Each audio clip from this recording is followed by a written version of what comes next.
할렐루야. 검단 함께하는 교회 모든 성도들을 주님의 이름으로 사랑하고 축복합니다. 오늘 우리에게 주신 하나님 말씀은 에스겔서 48장 1절부터 35절까지 말씀입니다. 함께 읽도록 하겠습니다.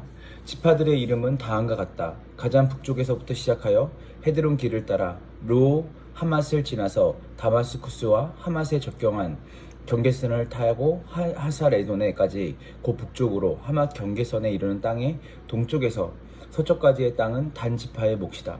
단 지파의 경계선 다음으로 동쪽에서 서쪽까지는 아셀 지파의 몫이다. 아셀 지파의 경계선 다음으로 동쪽에서 서쪽까지는 납달리 지파의 몫이다. 납달리 지파의 경계선 다음으로 동쪽에서 서쪽까지는 므낫세 지파의 몫이다. 므낫세 지파의 경계선 다음으로 동쪽에서 서쪽까지는 에브라임 지파의 몫이다. 에브라임 지파의 경계선 다음으로 동쪽에서 서쪽까지는 르우벤 지파의 몫이다. 르우벤 지파의 경계선 다음으로 동쪽에서 서쪽까지는 유다 지파의 몫이다. 유다 지파의 경계선 다음으로 동쪽에서 서쪽까지는 너희가 거룩하게 바쳐야 할 땅이다. 그 너비는 25,000자이고 그 길이는 다른 지파들의 목과 같이 동쪽에서 서쪽까지이고 그 한가운데 성소를 세워야 한다. 너희가 주께서 거룩하게 바쳐야 할 땅은 길이가 25,000자요 너비가 10,000자이다. 거룩하게 바친 이 땅은 제사장들에게 주어야 한다. 그들에게 줄 땅은 북쪽으로 길이가 25,000자, 서쪽으로 너비가 10,000자, 동쪽으로 너비가 10,000자, 남쪽으로 길이가 25,000자이다. 그 한가운데 주의 성소가 있어야 한다. 이 땅은 거룩히 구별된 제사장들, 곧 사독의 자손에게 주어야 한다. 그들은 이스라엘 자손이 잘못된 길로 갔을 때 레위 지파의 자손이 잘못된 길로 간 것처럼 하지 않고 내가 맡겨준 직책을 지킨 사람들이다. 그러므로 그들은 거룩하게 바친 땅 가운데서도 가장 거룩한 땅을 받아야 하고 레위 지파의 경계선과 인접해 있어야 한다. 레위 지파가 차지할 땅도 제사장들의 경계선 옆에 그 길이가 25,000자요 너비가 10,000자이다. 그 전체의 길이는 25,000자요 너비는 20,000자이다. 그들은 이 땅을 팔거나 다른 땅과 바꿀 수 없고 또 가장 좋은 이 부분을 다른 사람의 손에 넘겨주어서도 안 된다. 그것은 주의 거룩한 땅이기 때문이다. 너비가 5,000자요 길이가 25,000자인 나머지 땅은 성읍을 세울 속된 땅이다. 그 한가운데 있는 땅은 성읍을 세워서 거주지로 사용하고 그 나머지는 빈터로 사용하여라. 그 성읍의 크기는 다음과 같다. 북쪽의 길이도 4,500자, 남쪽의 길이도 4,500자, 동쪽의 길이도 4,500자, 서쪽의 길이도 4,500자이다. 이 성읍의 빈터의 크기는 북쪽의 너비가 250자, 남쪽의 너비가 250자, 동쪽의 너비가 250자, 서쪽의 너비가 250자이다. 거룩하게 바친 땅과 인접한 나머지 땅의 길이는 동쪽으로 10,000자이고 서쪽으로도 10,000자이다. 그 땅은 거룩하게 바친 땅과 인접하여야 하며 그 농산물은 성읍에서 일하는 사람들의 먹거리가 되어야 한다.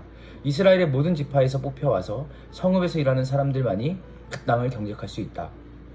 거룩하게 바친 땅 전체는 길이도 25,000자요 너비도 25,000자이다. 너희는 이렇게 그 성읍의 소유지를 포함하여 거룩하게 바친 땅을 네모 반듯하게 구별해 놓아야 한다. 거룩하게 구별하여 바친 땅의 양옆과 성읍에 딸린 소유지의 양옆에 있는 나머지 땅은 왕에게 돌아갈 몫이다.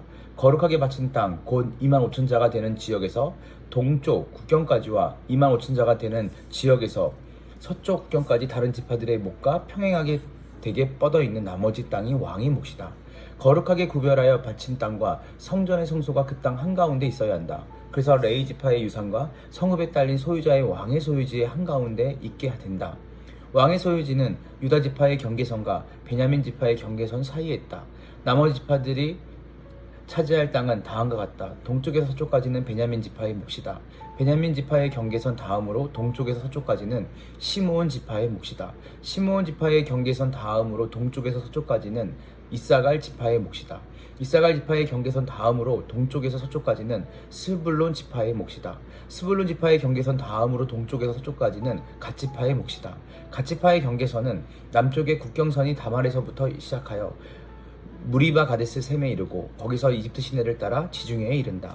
이것이 너희가 제비를 뽑아 유산으로 이스라엘 지파들에게 나누어 주어야 할 땅이다. 이 땅들이 바로 그 지파들의 몫이다. 나주 하나님의 말이다. 그 성읍의 문들은 다음과 같다. 북쪽 성벽은 너비가 4,500자이다. 이 성읍의 문들은 이스라엘 지파들의 이름을 따라 부른 것이다. 북쪽에 문이 셋이 있는데 하나는 르우벤 문, 하나는 유다 문, 하나는 레위 문이다. 동쪽 성벽도 너비가 4,500자이고 문이 셋이 있는데 하나는 요셉 문이고 하나는 베냐민 문이고 하나는 단 문이다. 남쪽 성벽도 너비가 4,500자이고 문이 셋 있는데 하나는 시므온 문이고 하나는 이사갈 문이고 하나는 스불론 문이다. 서쪽 성벽도 너비가 4,500자이고 문이 셋 있는데 하나는 간 문이고 하나는 아셀 문이고 하나는 납달리 문이다. 이렇게 그 둘레가 18,000자이다. 이 성읍의 이름을 이제부터는 여호와 샤마라 불릴 것이다. 아멘, 아멘입니다. 사랑하는 검단 함께하는 교회 성도 여러분, 이제 우리가 에스겔의 마지막 장인 48장까지 왔습니다. 1장에서 하나님의 영광이 떠나 마치 폐허의 땅에 마지막으로 선언되는 소망의 선포와도 같은 이 장이 48장입니다. 바벨론 포로 시기 성전은 무너지고 백성 쓰러졌습니다. 그리고 하나님의 임재는 사라진 것처럼 보였습니다. 그건 어떻죠? 하나님은 결코 당신의 백성을 당신이 맺은 언약대로 포기하지 않으셨습니다. 에스겔서는 심판의 말씀으로 시작했지만 마지막 장은 하나님께서 다시 거기에 계신다. 여호와 샤마. 여호와의 샤마의 뜻은 하나님께서 다시 거기에 계신다는 뜻입니다. 하나님의 회복의 약속으로 끝맺습니다. 48장은 단순히 행정적 지파 분배, 땅의 분배 목록이 아닙니다. 이것은 바로 하나님이 다스리시는 나라의 질서를 회복하시는 하나님의 구체적 선언이며 회복된 공동체 안에 임재하시는 하나님의 영광의 선포입니다. 오늘 말씀을 통해 우리는 우리가 꿈꿔야 할 교회의 모습, 그리고 우리 하나님 나라 백성의 정체성을 가진 우리가 어떻게 살아가야 되는지 다시 한번 생각해보는 복된 이 시간이 되길 소망합니다. 본문 앞부분 1절부터 29절을 보면요, 12지파에게 땅을 나누어주는 장면입니다. 북에서 남으로 질서정연하게, 동에서 서까지 동일한 폭으로 나누어지는 구조입니다. 이전에는 이스라엘 백성이 우상숭배와 불순종으로 인해 땅이 빼앗겼죠. 이제는 하나님께서 새롭게 정하신 기준에 따라 회복의 질서를 다시 세우십니다. 무엇보다 이 땅의 분배에서 주목할 점은 땅이 제비뽑기 방식이 아니라 하나님의 명령에 따라 공평하게 나눠진다는 것입니다. 땅의 중심에는 거룩하게 바친 땅이 있습니다. 8절을 보면요. 그리고 그 중심에는 뭐가 있죠? 성전이 있습니다. 이것은 하나님이 다스리시는 하나님 나라의 중심은 바로 하나님의 다스림, 즉 하나님의 임재에 있다는 사실을 보여줍니다. 우리가 사는 세상, 그리고 때로는 이 땅의 교회들이 혼란스럽고 질서가 무너진 것처럼 보입니다. 그러나 하나님 나라는 반드시 이 땅 가운데 임하게 되어 있습니다. 하나님 나라는 이 땅의 교회들 가운데 임하게 되어 있습니다. 즉 하나님의 질서, 하나님의 주권 아래 다시 세워질 줄로 믿습니다. 이 소망이 우리 가운데 있는 것이죠. 이 질서, 하나님이 다시 세우신 질서 안에서 백성들은 다시 안식을 누리고 각자의 자리를 회복합니다. 우리의 삶의 혼란 속에서 하나님을 바라보는 이유는 그분이 어둡고 질서가 무너지고 황폐한 것 같은, 하나님의 그 통치 다스림을 떠난 것 같은 그 자리에서 반드시 하나님이 회복의 질서, 하나님이 다시 당신의 나라를 굳건하게 세우시는 분이신 줄 믿으시길 간절히 소망합니다.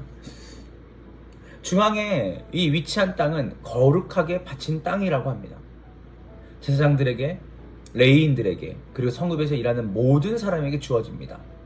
성읍은 사방이 정사각형으로 반듯하게 설계되면서요, 그 가운데 성소가 있습니다. 그 땅에서 농사를 짓고 사람들을 먹이며 제사장과 일꾼은 나누어 일합니다. 이것은 단순히 어떠한 건물로서의 예배당을 지으라는 뜻이 아닙니다. 하나님께 바쳐진 삶, 곧 제사장적 정체성이죠. 하나님의 제사장적 정체성을 가진 그 섬김의 삶이 있는 사람들이 하나의 도시를 이룬다는 말입니다. 여러분, 거룩이라는 말은 격리됨이 아닙니다. 거룩은 하나님께 바쳐져 쓰임받는 구별됨을 의미합니다. 거룩하게 바친 땅이 성읍과 함께 존재하는 구조, 즉 교회 공동체가 거룩한 삶을 함께 살아내야 한다는 도전을 줍니다. 오늘날 많은 교회들, 특별히 우리의 삶이 주일 예배만 머무는 경향이 있습니다. 그러나 예배하는 공동체는 일상의 삶에서 하나님 나라를 구현해야 하는 거룩한 성읍이 되어야 합니다. 로마서 12장 1절에 너희 몸을 하나님께 기뻐하시는 거룩한 산 제물로 드리라 했습니다. 단순히 일부, 우리의 시간의 일부, 우리의 몸의 일부를 드리는 것이 아니라 우리의 전부를 드리는 것이 하나님 기뻐하시는 예배라고 말합니다. 에스겔서 30절부터 35절까지의 마지막 선언은 한마디로 정리됩니다. 이 성읍의 이름이 이제부터는 여호와 샤마라고 불릴 것이다. 여호와 샤마는 무엇이죠? 어떤 뜻이죠? 주님이 거기에 계신다는 뜻입니다. 예루살렘 성전이 무너지고 하나님의 영광이 떠났던 곳에 다시 하나님이 임하십니다. 이 여호와 샤마는 단지 회복된 땅이나 건물의 이름이 아닙니다. 그곳에 그 백성의 가운데 다시 하나님이 함께 계신다는 가장 위대한 복음의 선언입니다. 하나님은 심판자시지만 또 하나님은 우리를 회복하시고 우리를 다시 다스리시는 왕이 되십니다. 즉 이스라엘 백성들은 더 이상 버림받은 민족이 아니라 하나님이 계신 곳의 백성이 된다는 것입니다. 사랑하는 여러분, 교회의 교회됨이 어디 있습니까? 사랑하는 여러분, 우리 함께하는 교회의 영광스러움 어디 있습니까? 그것은 건축물이나 어떤 시스템이 아닙니다. 사람도 아니죠. 바로 하나님이 계시는 곳, 하나님의 임재가 있는 곳이 바로 하나님의 교회의 교회다움을 우리가 보게 되는 자리인 줄 믿습니다. 복된 주말입니다. 우리 사랑하는 검단 함께하는 교회 모든 성도들과 우리의 가정과 우리의 일터와 우리의 학업의 현장이 여호와 샴마로 불리는 곳이 되기를 간절히 기도합니다. 말씀을 마무리합니다. 에스겔 48장은 이상적인 도시 설계도가 아니죠. 바로 하나님의 임재가 선포된, 하나님의 회복된 교회에 대한 하나님의 비전입니다. 지금 우리가 살아가는 현실, 또 우리가 신앙생활하는 이 교회는 아직 공사 중인 것 같습니다. 아직 미완입니다. 그러나 하나님이 반드시 여호와 샤마, 하나님이 통치와 다스림이 온전하게 임하는 그 공동체를 반드시 세우실 것을 바라보며 나아가기를 소망합니다. 그것을 바라보며 나아갈 때 지금 여기서부터 무너진 질서 속에서도 하나님의 회복을 믿고 우리의 교회와 가정과 우리의 삶이 하나님 중심으로 살아가는 공동체로 살아가기를 결단하기를 원합니다. 그래서 우리가 함께 이렇게 외쳤으면 좋겠습니다. 내가 있는 이곳은 여호와 샤마, 하나님이 계신 곳입니다. 함께 기도하겠습니다. 하나님 감사합니다. 오늘 에스겔서를 마무리하면서 하나님 마지막 장에 떠났던 하나님의 영광이 돌아와 하나님 나라의 질서가 하나님 중심으로 회복이 되어지고 하나님이 계시는 여호와 샤마의 그 회복된 공동체, 하나님 중심으로 다시 그 질서를 회복하고 온전한 평화를 누리는 그 공동체의 모습을 봅니다. 하나님, 우리의 삶이 황폐한 것 같고 우리의 삶이 정말 결핍투성이 삶인 것 같고 이 땅에 교회 가운데 소망이 사라지는 것처럼 보이지만 하나님, 오늘 말씀처럼 하나님께서 반드시 완성하시고 회복할 하나님 나라의 그 소망을 바라보며 지금 우리가 서 있는 이곳에서 하나님을 바라보고 하나님이 완성하실 여호와 샤마, 하나님이 거기 계신다 라고 하는 그 하나님이 말씀하신 그 말씀이 오늘 우리의 교회에, 우리의 가정에, 우리의 삶에 하나님이 지금 우리 가운데 여기에 계신다라고 믿고 신뢰하며 하나님 중심의 나라를 우리의 삶, 가정, 일터, 교회, 학업의 현장 가운데 세워가는 우리 검단 함께하는 교회의 모든 성도들이 되게 하여 주시옵소서. 감사드리며 우리 구주 예수님의 이름으로 간절히 기도합니다. 아멘.